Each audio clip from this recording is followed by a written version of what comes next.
قطبالدین ایبک اور کسان۔ قطبالدین ایبک ایک دن شکار پر نکلا۔ رستے میں ایک کسان کو ہل چلاتے ہوئے دیکھا تو پوچھا، دن میں کتنا کما لیتے ہو؟ کسان بولا، 4 روپے۔ قطبالدین ایبک، کیسے خرچ کرتے ہو؟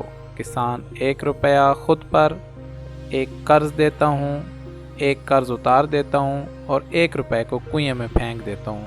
قطبالدین ایبک حیران ہو کر بولا، میں تمہاری بات کا مطلب نہیں سمجھا۔ کسان نے کہا، 1 روپے میں خود پر اور اپنی بیوی پر خرچ کرتا ہوں، 1 روپے میں اپنی اولاد پر تاکہ کل جب میں بوڑھا ہو جاؤں تو وہ میری خدمت کریں، 1 روپیہ اپنے بوڑھے ماں باپ پر جنہوں نے مجھے یہاں تک پہنچایا، اور 1 روپیہ خیرات کرتا ہوں جس کا اجر میں اس دنیا میں نہیں چاہتا۔